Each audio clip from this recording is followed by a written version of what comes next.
Every day, hundreds of people flock to the Capitol in Washington, D.C., attracted only by power. You're going to have political action committees who are unable. Any letters or constituency mail? That power has accumulated here over the past 50 years at the seat of government of the most powerful nation on earth. Bill Hendricks from my staff. How do you do? Glad to meet you. See you. How are you? What are you talking about? Guns?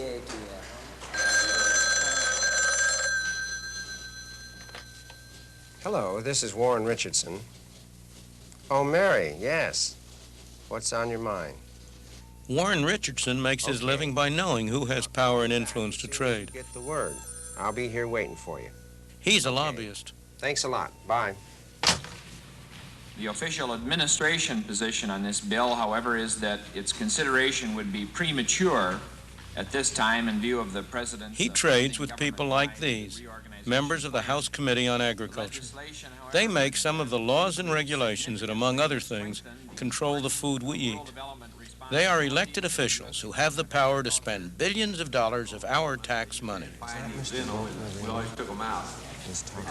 It takes all of page 2 and it takes all of page 3. Naturally, lots of people would like to get their hands on that money. That's the kind of stuff that ought never go into the statute books. And I think anybody who is practicing the justice court knows it. The way you get common sense administration is by having common sense administrators. And I would feel like there's more common sense administration in agriculture. Access is all important. And how you gain access. It used to be that there are only maybe a few hundred lobbyists in this town. Now we record up to 15,000 lobbyists, plus ancillary personnel of secretaries, receptionists, and typists. And the researchers that go with that. They're calling upon all the law firms imaginable. So there's a tremendous support base out there for the lobbying effort. You don't have to walk these corridors very long before you begin to realize that the concentration of power in the hands of a few people, however well-intentioned, is a real threat to the freedom of the individual. Of course, Warren Richardson doesn't see it that way. Over the years, he's successfully lobbied for special interest groups in energy, environment, wages, and prices. Today, he's arguing the case for another special interest, the National Action Committee on Labor Law Reform, hoping to swing influence his way. The bill goes overboard in terms of... Much, much too far. There's hardly a time when the corridors of congressional office buildings are not peppered with people waiting for their chance to see and influence the elected men at the center of power. Set aside within that legislation for funds for communities of 50,000 and under, the goals of the existing law and certain statutory paperwork requirements are often very unrealistic for smaller communities. The deals made here affect all of us, and sometimes in ways we don't like. But don't blame the people making the deals. They're just pursuing their own self-interest, which may be as narrow as making a buck or as broad as trying to reform the world. We, the citizens, are to blame because we've handed over so much of our lives, our personal decision-making to government. And we now find that what government does severely limits our freedom.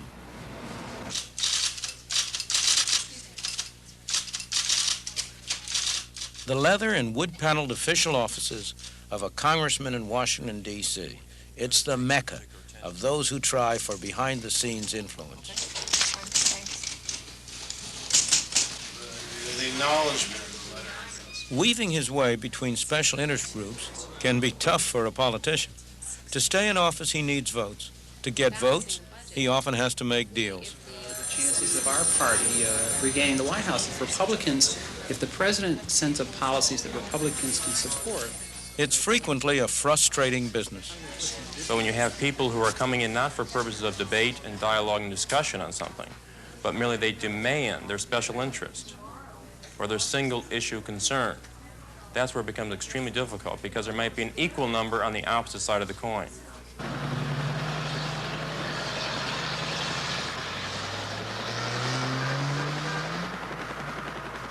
Every time I come to Washington, I'm impressed all over again with how much power is concentrated in this city.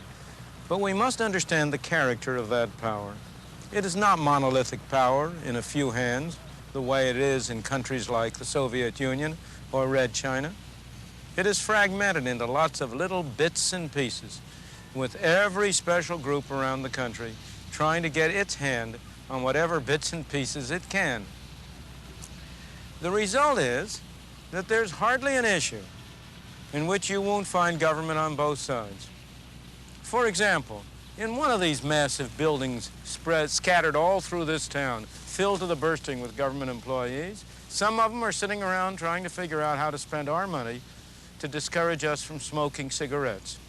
In another of the massive buildings, maybe far away from the first, some other employees, equally dedicated, equally hardworking, are sitting around figuring out how to spend our money to subsidize farmers to grow more tobacco. In one building, they're figuring out how to hold down prices. In another building, they've got schemes for raising prices, the prices farmers receive, or import prices, or keeping out cheap foreign goods. We set up an enormous Department of Energy with 20,000 employees to encourage us to save energy. We set up an enormous Department of Environmental Protection to figure out ways to get cleaner air involving our using more energy. Now, many of these effects cancel out, but that doesn't mean that these programs don't do a great deal of harm and that there aren't some very bad things about it. One thing you can be sure of, the costs don't cancel out, they add together. Each of these programs spends money taken from our pockets that we could be using to buy goods and services to meet our separate needs. All of these programs use very able, very skilled people who could be doing productive things. They, all of them, grind out rules, regulations, red tape, forms to fill in. I doubt that there's a person in this country who doesn't violate one or another of those rules or regulations or laws every day. Not because he wants to or intends to, but simply because it's impossible for anybody to know what they all are. Those are the bad things. But there's something good about this fragmentation of power, too. And that is that it enables us to do something about it. If power were really concentrated and monolithic in a few hands, it'd be hopeless to reform the system. But because it's fragmented, because it's split up, we can see how much waste there is, we can see how inefficient it is, how the left hand seldom knows what the right hand is doing.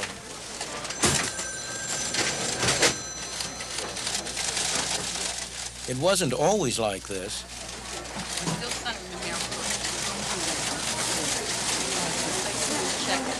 The armies of bureaucrats administering our lives, making our decisions, spending our money, all supposedly for our good.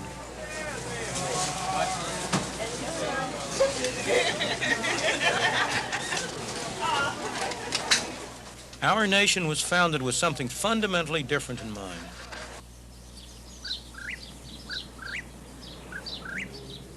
Almost 200 years ago, a remarkable group of men gathered in this room to write a constitution for the new nation that they had helped to create a few years earlier. They were a wise and learned group of people. They had learned the lesson of history. The great danger to freedom is a concentration of power, especially in the hands of a government. They were determined to protect the citizens of the new United States of America from that danger. And they crafted their Constitution with that in mind. That Constitution has served us well. It has enabled us to preserve our freedom for close on to 200 years. But in the past 50 years, we have been forgetting the lesson that the wise men knew so well. From regarding government as a threat to our freedom, we have come more and more to regard government as a benefactor from which all good things flow. We have assigned increasing tasks of great importance to government. We have turned over to government a larger and larger fraction of our income to be spent on our behalf. And the results are plain for all to see. They are disappointing. The great expectations have not been achieved, and our freedoms have suffered in the process.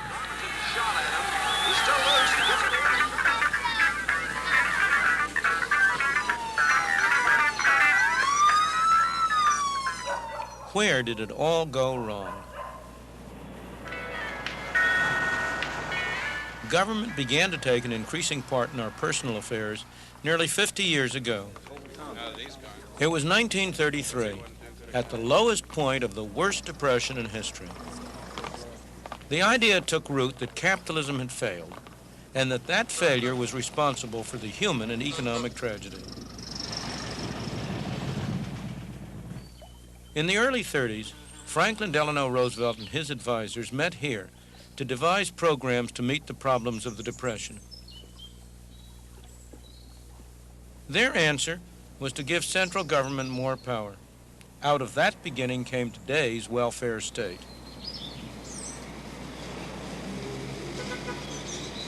This Empire State Plaza in Albany, New York is a fine example of the difference between public political power and private economic power. It was constructed while Nelson Rockefeller was governor of the state of New York.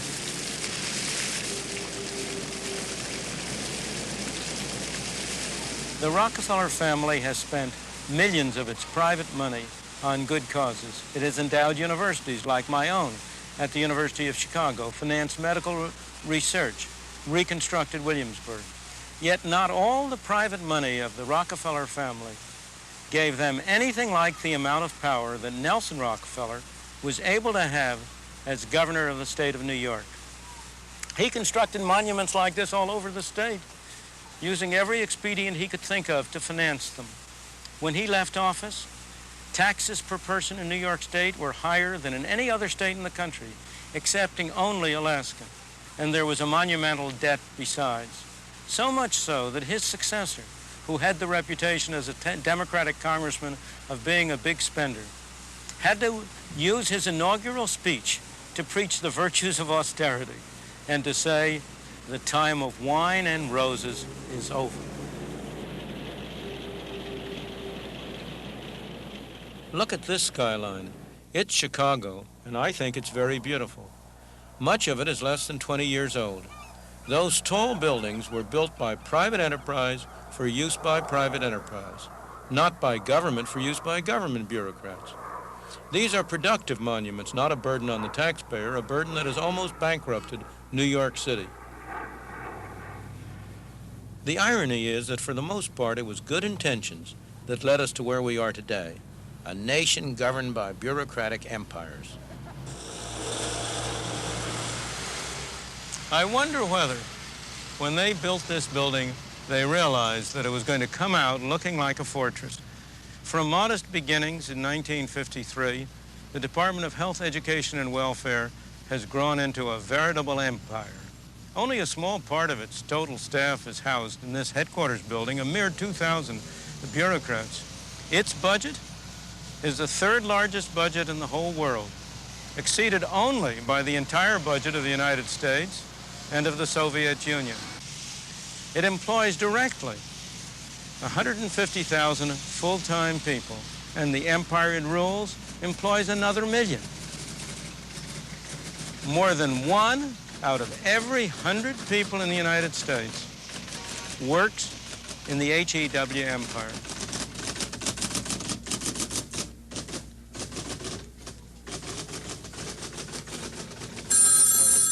As we have seen in this series, the Department of Health, Education, and Welfare is spending increasing amounts of our money each year on health. One effect is simply to raise the fees and prices for medical and hospital services without a corresponding improvement in the quality of medical care that we receive. It is controlling more and more of the food and drugs we buy, in the process discouraging the development and preventing the marketing of new drugs that could be saving tens of thousands of lives a year. In the field of education, the sums being spent are skyrocketing, yet by common consent, the quality of education is declining. More and more money is being spent and increasingly rigid controls imposed to promote racial integration, yet our society is becoming more fragmented. In the field of welfare, billions of dollars are being spent each year. Yet at a time when the standard of life of the average American is higher than it has ever been in history, the number of people on welfare rolls is growing. Social Security, the budget is colossal. yet it is in deep financial trouble. The young complain, and with considerable justice, about the high taxes that they must pay, and those taxes are needed to finance the benefits that are going to the old. Yet the old complain, and also with justice, that it is difficult for them to maintain the standard of life that they were led to expect. A system that was enacted to make sure that the old never became objects of charity sees an increasing number of our older folk on the welfare rolls. By its own accounting, HEW in 1 year lost through fraud, abuse, and waste an amount of money that would have built well over 100,000 houses costing $50,000 apiece. Little wonder that those initials are increasingly coming to stand for how to encourage waste. They found in some cities that upwards of 20 to 25% of all the people currently receiving welfare are either totally ineligible for welfare or are receiving more than they should be receiving. And it appears in looking into this that the main reason for this is not the welfare laws themselves, but the way they're administered. They're administered in a very lax and loose manner. One of the most famous cases was, frankly, it just happened last week. They arrested a woman in Southern California. They referred to her as the welfare queen. And over the past 6 or 7 years, she had received $300,000 in welfare payments, which, of course, is on an after-tax basis. So if you put it on a before-tax basis, it might be equivalent to over $1 million in before-tax income. And she and her husband were living in a nice $170,000 home and nice cars. And she used a very simple technique. She just used aliases, used false names, and signed up, and I forget, countless different welfare agencies and departments, and drove around and collected her checks. Something had to be done about this scandalous state of affairs. What better bureaucratic decision than to set up a special department crammed with computers and civil servants, all dedicated to tracking down waste, using taxpayers' money, of course, in the process. $27.5 million in the first year. As Adam Smith wrote over 200 years ago, in the economic market, people who intend to serve only their own private interests are led by an invisible hand to serve public interests that it was no part of their intention to promote. In the political market, there's an invisible hand operating as well, but unfortunately, it operates in the opposite direction. People who intend only to serve the public interest are led by an invisible hand to serve private interests that it was no part of their intention to promote. The reason is simple. As we have seen in case after case, the general interest is diffused among millions and millions of people. The special interest is concentrated. When reformers get a measure through, they go on to their next crusade, leaving no one behind to protect the public interest. But they do leave behind some money and some power. And the special interests that can benefit from that money and from that power are quick to gain it at the expense of most of the rest of us. By now, after 50 years of experience, it is clear that it doesn't really matter who lives in that house. Government will continue to grow so long as the rest of us believe that the way to solve our problems is to turn them over to government.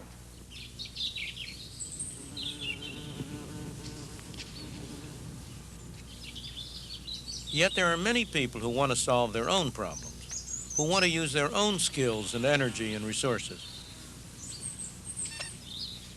We found such a person here in Southern California.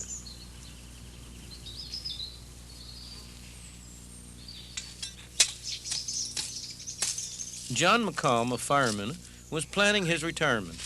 He decided to fulfill his life's ambition.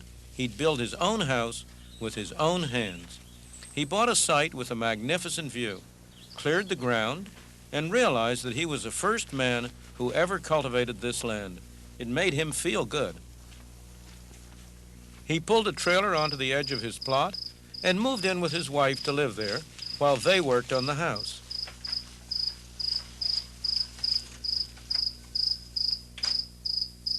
He made his own adobe bricks. He planted avocado trees, learned about carpentry and plumbing. It was going well when one day a local official arrived with a warning. It was all right to build a house, he said, but it was against regulations to live in the trailer any longer. The McCombs thought that the rules were bureaucratic and foolish, and they resented them. They decided to leave the trailer exactly where it was and defy the authorities. Pat Brennan became something of a celebrity in 1978 because she was delivering mail in competition with the United States Post Office. With her husband, she set up business in a basement in Rochester, New York. Soon it was thriving. They charged less than the post office, and they guaranteed delivery the same day of parcels and letters in downtown Rochester. There is no doubt now that they were breaking the law as it stood. The post office took them to court. The case against them was simply that they should not be handling letters. The Brennans decided to fight, and local businessmen provided the financial backing. I think there's going to be a quiet revolt, and perhaps we're the beginning of it. That you see people bucking the bureaucrats, where years ago you wouldn't dream of doing that because you'd be squelched. Now, with tax revolts and with what we're doing, people are deciding that their fates are their own and not up to somebody in Washington who has no interest in them whatsoever. So it's not a question of anarchy, but it's a question of people rethinking the power of the bureaucrats and rejecting it. Very good. The Brennan customers were clear about one thing.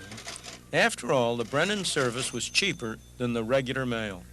We're not sure that they have done anything illegal.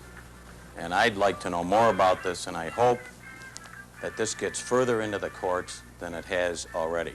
And someone will listen to their appeal. Because when we use the Brennans, we know for a fact that that same-day delivery is going to be happening day after day after day. Whereas with the other guy, you're not sure, and you're not sure what kind of shape it's going to get there in.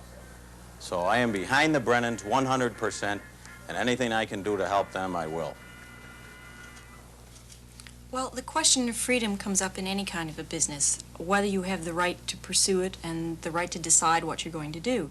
There is also the question of the freedom of the consumers to utilize a service that they find is inexpensive and far superior. And according to the federal government and the body of laws called the Private Express Statutes, I don't have the freedom to start a business, and the consumer does not have the freedom to use it, which seems very strange in a country like this, that the entire context of the country is based on freedom and free enterprise. The post office won the case. It went all the way to the state Supreme Court, and the Brennans were closed down, put out of the business of delivering mail.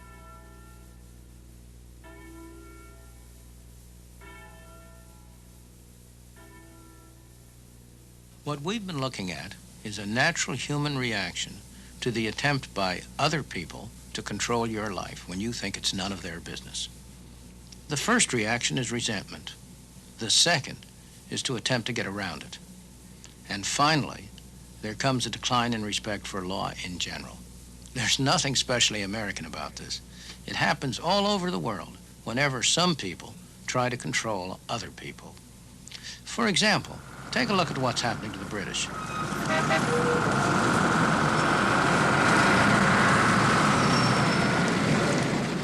For most of the past century, Britain was known throughout the world for the respect which its citizens gave to the law, but no longer. And I think it's perfectly fair to say that we have become, in the course of the last 10 or 15 years, a nation of fiddlers. How do they do it? They do it in a colossal variety of ways. Let's take it right at the lowest level. Take a small grocer in a country area, say Devon. Very small turnover. How does he make money? He finds out that by buying through regular wholesalers, he's always got to use invoices. But if he goes to the cash and carry and buys his goods from there, then the profit margin on those goods can be untaxed because the tax inspectors simply don't know he's had those goods. So that's the way he does it. Then if you take it at the top end, if you take a company director, well, there are all kinds of ways they can do it.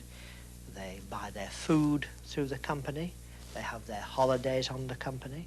They put their wives as company directors even though they never visit the factory. They build their houses on the company by a very simple device of building a factory at the same time as a house. It goes absolutely right through the range, from the ordinary person doing ordinary working class person, doing quite menial jobs, right to the top end. Businessmen, senior politicians, members of the cabinet, members of the shadow cabinet, they all do it. I think almost everybody now feels that the tax system is basically unfair. And everybody who can tries to find a way around that tax system. Now, once that happens, and once there's a consensus that a tax system is unfair, the country, in effect, becomes a kind of conspiracy. And everybody helps each other to fiddle. You've no difficulty fiddling in this country because other people actually want to help you. Now, 15 years ago, that would have been quite different. People would have said, hey, you know, this is not quite as it should be. So that's the first reason, a very high level of taxation. But I think personally that there's another factor comes into it. And that is that over the years, we've had a huge growth in bureaucracy, government expenditure, cotton wool, if you like, to protect people from the slings and arrows of ordinary life, you know, health service, all kinds of benefits of one sort or another. And I think there's come into the consciousness of people almost a sort of new factor, a feeling that things don't quite have the value that they did, that money is not a thing of value. If you're short, you get it from some government body or other. Criminal tax evasion in Britain. Laws and regulations defied in the United States. It's nothing to celebrate. The hopeful thing is that throughout the free world, the public is coming to recognize the dangers of big government and is taking steps to control it. But it will be no easy task to cut government down to size.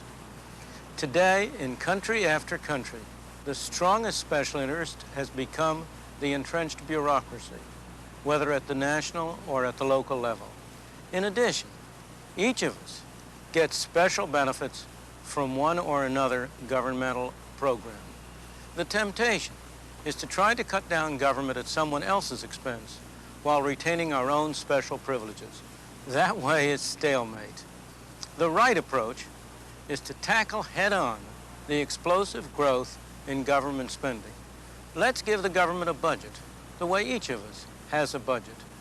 A movement in this direction is already underway in the United States with the many proposals for constitutional amendments limiting government spending. Several states have already adopted such an amendment. There is strong pressure for a similar amendment at the federal level. Those amendments would force government to operate within a strict budget. Each special interest would have to compete with other special interests for a larger share of a fixed pie, instead of all of them being able to join forces at the expense of the taxpayer. This is an important step, but it is only a first step. No piece of paper by itself can solve our problems for us. What we need is widespread public recognition that the central government should be limited to its basic functions: defending the nation against foreign enemies, preserving order at home, mediating our disputes. We must come to recognize that voluntary cooperation through the market and in other ways is a far better way to solve our problems than turning them over to the government. This is where much of the future strength of the United States lies, in places like Ottumwa, Iowa, where ordinary, hard-working American people live. People of all economic levels live in Ottumwa, but there are no extremes of either wealth or poverty. All are part of a community, each part of which depends on the others for a stable and happy life worth living. This is a kind of community that formed the character of democratic America.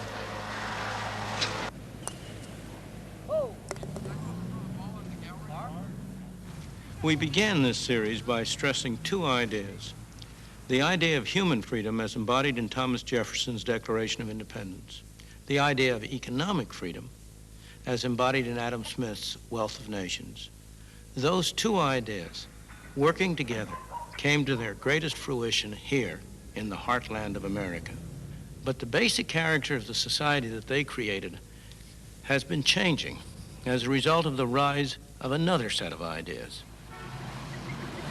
We have forgotten the basic truth that the founders of this country knew so well, that the greatest threat to human freedom is a concentration of power, whether in the hands of government or anyone else. Throughout the Western world, more and more of us are coming to recognize the dangers of an over-governed society. But it will take more than a recognition of danger. Freedom is not the natural state of mankind. It is a rare and wonderful achievement. It will take an understanding of what freedom is, of where the dangers to freedom come from. It will take the courage to act on that understanding if we are not only to preserve the freedoms that we have, but to realize the full potential of a truly free society.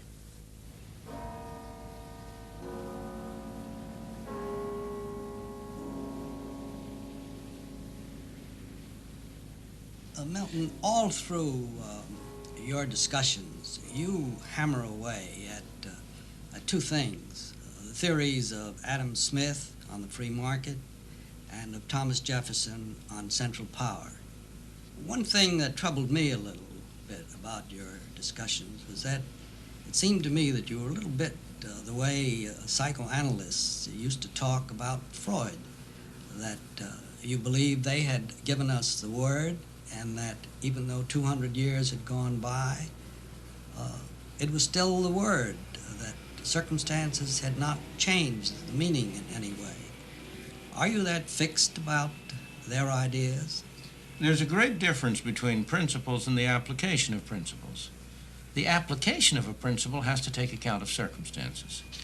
But the principles that explain how it is that an automobile operates are no different from the principles that explain how a horse and buggy operated or how a bow and arrow operated. The principles that Adam Smith enunciated, the philosophy that Thomas Jefferson enunciated, are every bit as valid today as they were then. But the circumstances are different, and therefore the application is in many cases very different. In addition, there has been a great deal of work and study and scholarly activity that has gone on since then. We know a great deal more about the way in which an economy works than Adam Smith knew. He was wrong in many individual details of his theory, but his overall vision, his conception of how it was that without any central body planning it, millions of people could coordinate their activities in a way that was mutually beneficial to all of them. That central concept is every bit as valid today as it was then, and indeed, we have more reason to be confident in it now than he had, because we've had 200 years more experience to observe how it works. All right, well then let's go back to Jefferson. Fine. You say cut the functions of central government to the basic functions advocated by Jefferson, which was what? Defense against foreign enemies, preserve order at home, and mediate our disputes. Now, can we do that in the complicated, the complex world we live in today without getting into very serious trouble? Suppose we look at the activities of government in the complex world of today and ask, to what extent has the growth of government arisen because of those complexities? And the answer is very little indeed. What is the area of government that has grown most rapidly? The taking of money from some people and the giving of it to others. The transfer area. HEW, a budget 1.5 times as large as a whole defense budget. That's the area where government has grown. Now, in that area, the way in which technology has entered has not been by making certain functions of government necessary, but by making it possible for government to do things they couldn't have done before. Without the modern computers, without modern methods of communication and transportation, it would be utterly impossible to administer the kind of a big government we have now. So I would say that the relation between technology and government has been that technology has made possible big government in many areas, but has not required it. I know, I believe, I say I know, I think I know, but I'll say I believe that you blamed the government for the Great Depression of 1929 to 1933. And of course, you had to blame FDR for all he did. But most people feel that he saved this free economy of ours. Given the catastrophe of the Great Depression, there's no doubt in my mind that emergency government measures were necessary. The government had made a mess. Not FDR's government, it was government that preceded him, although it was mainly the Federal Reserve System which really wasn't subject to election. But once FDR came in, he did two very different kinds of things. Well, had the government made a mess by what it did, or but by what it didn't do? By what it did, by its monetary policies, which forced and produced a sharp decline in the total quantity of money. It was a mismanagement of the monetary apparatus. If there had been no Federal Reserve System, in my opinion, there would not have been a Great Depression at that time. But given that the Depression had occurred, and it was a catastrophe of an almost unimaginable kind, I do not fault at all. Indeed, on the contrary, I commend Roosevelt for some of the emergency measures he took. They obviously weren't of the best, but they were emergency measures, and you had an emergency and you had to deal with them.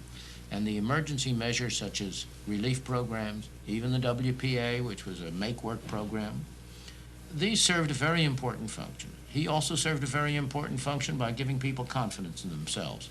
His great speech about the only thing we have to fear is fear itself was certainly a very important element in restoring confidence to the public at large.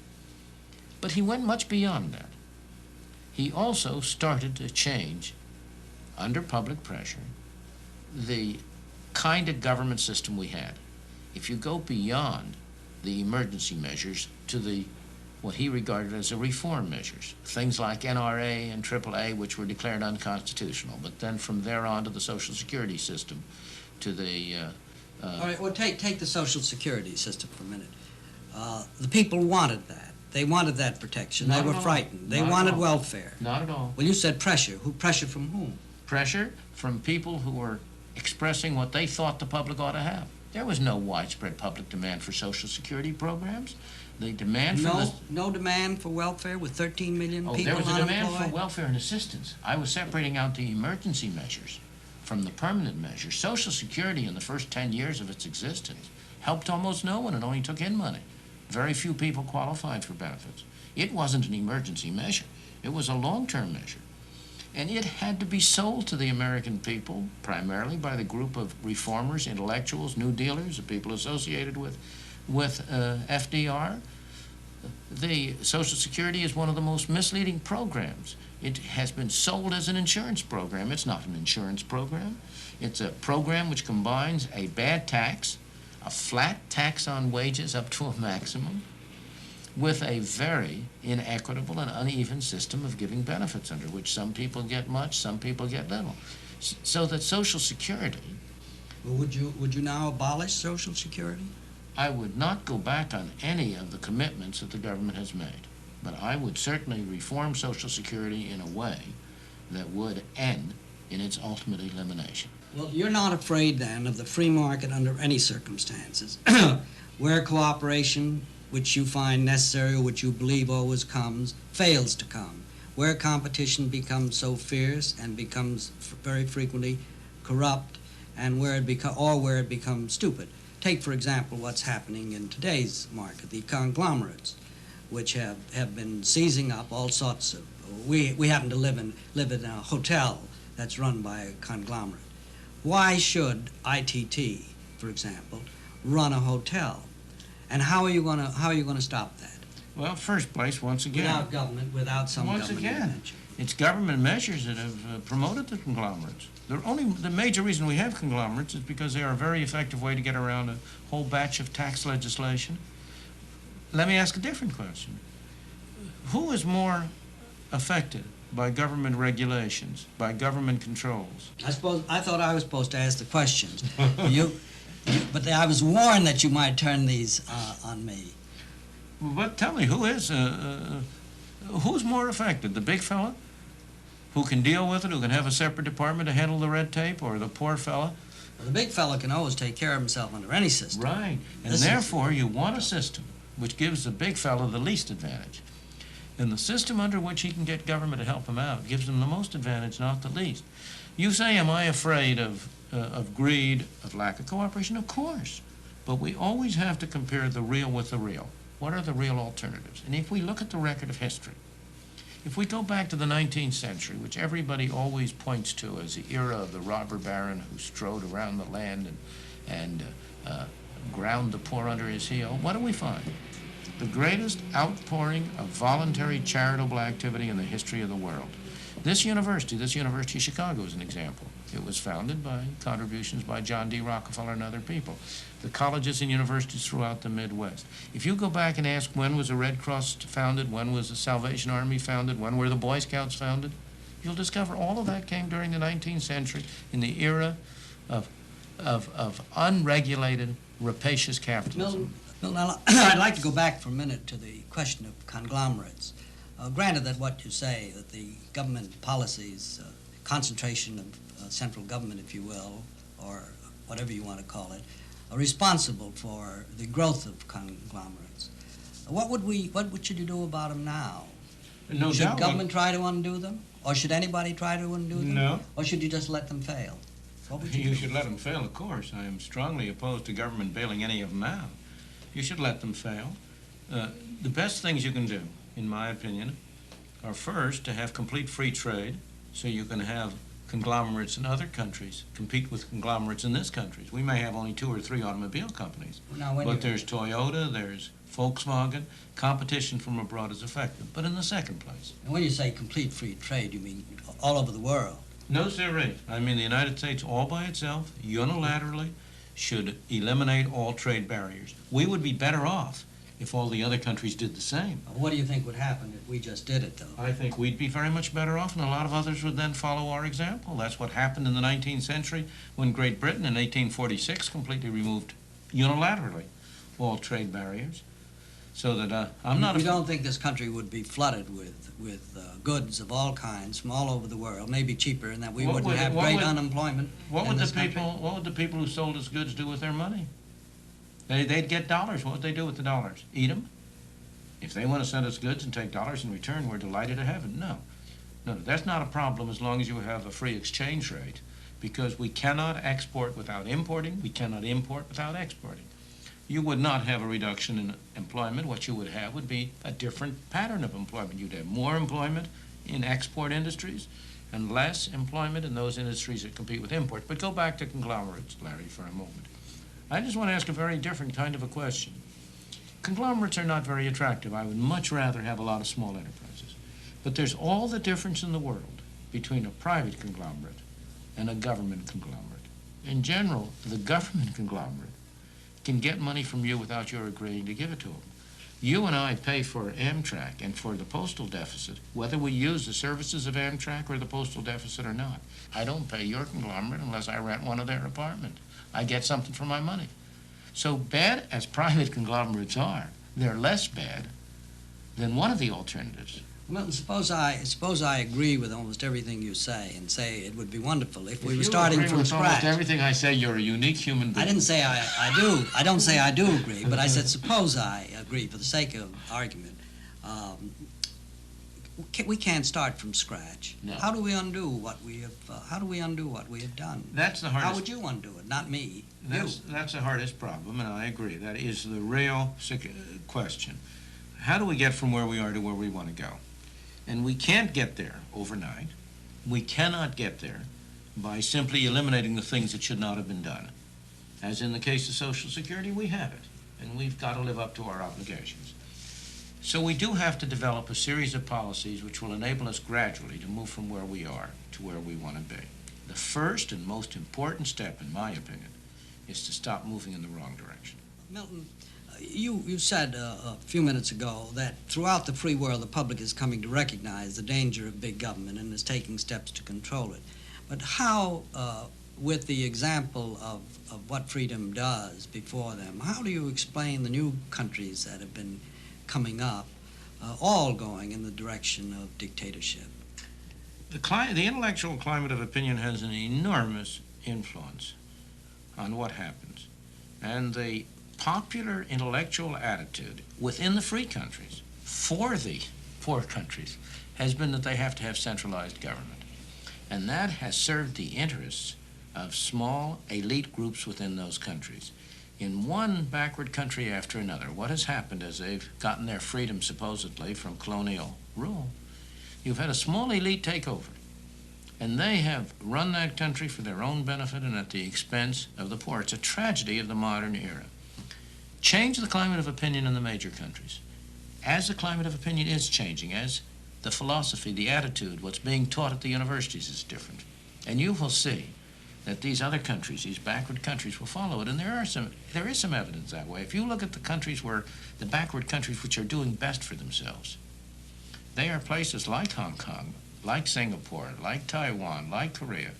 They're not free countries in our sense of the term, but they have much larger elements of freedom, much greater scope for individual initiative than do many of the other countries of the world which have gone much farther in the communist, centralized, controlled direction. How the Singapore, for example, and Taiwan have had, you say, very free economies. Now, how do their economies remain free, but their politics and their human freedom is still curtailed, and as I understand, in many cases, rather severely curtailed? They don't have any of the freedoms we have, the press, religion. Economic freedom is a necessary condition for all human freedom, but it's not a sufficient condition. You can have an economy that's largely free, with large elements of restrictions. For example, let me take the American experience. Before the Civil War, we had a mixture of a largely free economy with a segment of the population, the slaves, held in a condition of involuntary servitude. But even where you don't have complete political freedom, in the case of a Singapore or a Taiwan, human beings are much freer than they are in those societies where there is no economic freedom either. If you compare the conditions of people in a place like Singapore with the conditions of people in a place like Red China, or for that matter in Indonesia, you will see that the economic freedom is a very important component of total freedom. It's not something different, it's not something separate. Economic freedom is part of total freedom, and for most people it's the most important part. Freedom doesn't mean very much to a starving man. And if a free society could not help the starving man, it would be very difficult for it to remain free very long. That's why the ability of a free society to improve the lot of the ordinary person is a very, very necessary condition for its remaining free, but it's not the fundamental reason why I want a free society. I want a free society for the human and ethical and moral values that you stressed as appertaining to freedom. Freedom really rests, the value of freedom. Yeah, but suppose the moral values mean a lot to me, but again, as I say, they mean nothing to the man who's hungry. Absolutely he hasn't had not. time to think. It means absolutely nothing to him. What are you going to do? Well, do you think it does mean something to him? No. At first, I think it means something to many of them, of course. Many men have died for their moral values, have put those moral values much above life itself. But you and I, as citizens of a free society, will not stand the sight of people. Yeah, let me put it a different way. Suppose you starving. you made a speech to all the people on welfare, and you said to them, look, freedom is much more important than the welfare money that you're getting. There are ethical concepts. There are spiritual things about things. Men have died for this thing. But you told them all that, and then said, and we're going to withdraw welfare now from you. What do you think would happen? I would tell them something else. I would tell them. I want to know also what you do. I'll tell them both what I would do and what I would tell them. I would tell them, welfare has been corrupting you. Look at what it's doing to you. Look at what's doing to your children. You would be far better off, in every respect. But suppose he said to you, I don't see that at all. Without that welfare, we'd be in an awful mess. You're wrong. You wouldn't be in an awful mess, but I understand your feeling, and I do not propose to withdraw assistance from you like that all at once. I think it would be intolerable to throw the millions of people who are now depending on welfare onto the streets. We've got to go gradually from here to there. That's why I've proposed a negative income tax as a transitional device, that it would enable us to give help to people who really need help while not at the same time having the kind of mess we have now where most of the benefits go to people who are not. But look at the way in which the welfare system has been corrupting the very fabric of our society. We have put people in a trap which is of no part of their own making. I don't blame them. But they have been put in a trap where we are inducing them to become dependents, to become children, not to become independent human beings. The virtue and the desire of freedom is for what people can do with their freedom. Freedom is not an individual value, it's a social value. A Robinson Crusoe on an island, freedom is a meaningless concept to him. Milton, how bad is the state of freedom in this country today? It's a mixed bag. In some areas, we have more freedom than we've ever had before. In some other areas, our freedom has been drastically reduced. Our freedom to spend our own money as we want has been cut sharply. Our freedom to go into whatever occupation we want has been reduced sharply. Our freedom to enter various businesses has been reduced sharply. And these restrictions in our economic freedoms have carried over to restrictions on the freedom with which we speak and we talk, the activities we carry on, our attitudes toward governmental officials and all the rest. In those areas, our freedoms have been very seriously restricted. What about you yourself? You as an individual, and we really have to deal with millions of, hundreds, 200 million, 220 million individuals. What about you? What freedoms do you think you've lost? Well, I have been a very fortunate individual. That sounds like a cop-out. No, it's not a cop-out because I'm going to add to it. I always said about the only people who have effective freedom of speech these days in the United States are tenured professors at private universities who are on the verge of retirement or have retired.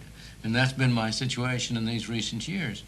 Consider the freedom of, for example, a professor of medicine at any one of our great institutions. He's almost certainly having his research financed by the federal government. Don't you suppose he'd think 2 or 3 times before he gave a lecture on the evils of socialized medicine? Or consider one of my colleagues at the university who happens to be getting grants of money from the National Science Foundation. Do you think he really feels free to speak out on the issue of whether government ought to be financing such research? Of course, you ought not to have freedom without costs, but the costs ought to be reasonable. They ought not to be disproportionate. There's no businessman in this country today who can speak out freely. Why is it that the businessmen today are so mealy-mouthed in what they say? There are very few of them who are willing to come out and say openly what they believe. Why? About what? About anything. Take, for example, the recent attempts by President Carter to impose voluntary wage and price controls. There's hardly a businessman in this country who doesn't think it's terrible. There are only about 2 or 3 businessmen who have had the courage to stand up and say something about that.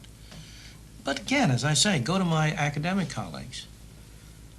Many of them feel, as I do, that government is devoting altogether too much money, that there's been altogether too much subsidization of state universities and colleges all along the line, yet very few of them are willing to speak out. Well, Milton, what about the generation that doesn't know what freedom is as you knew it, and therefore doesn't mind so much what has happened, just takes for granted what he's living under now? I think that's a very real problem. I think we're living on our inheritance.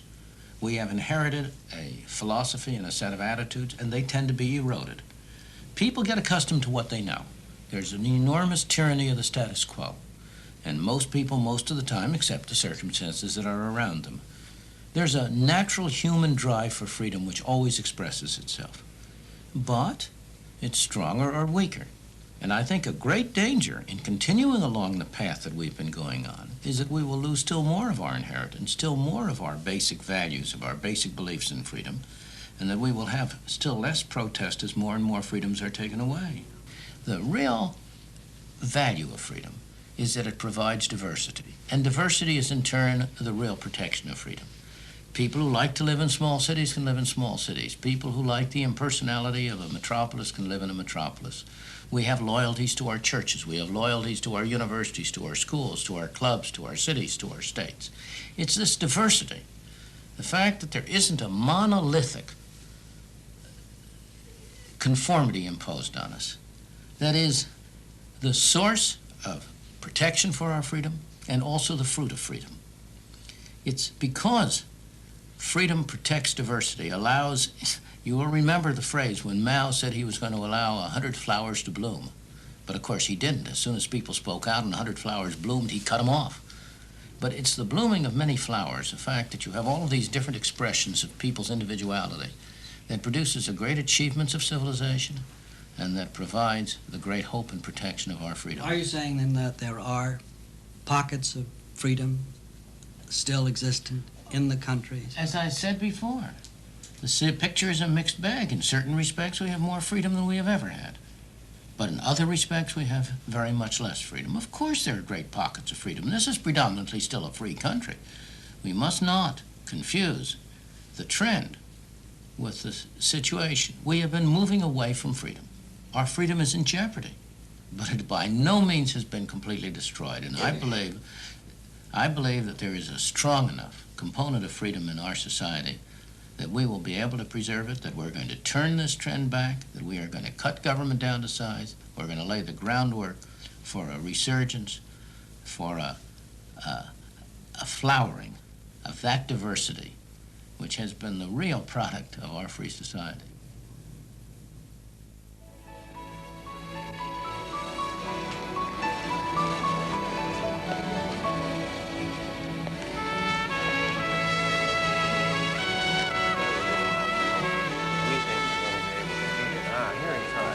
Senator, good to see you. You'll get some copies delivered personally. Good. Second point you made was the impact to the community on banking and housing, which now oversees the community development programs.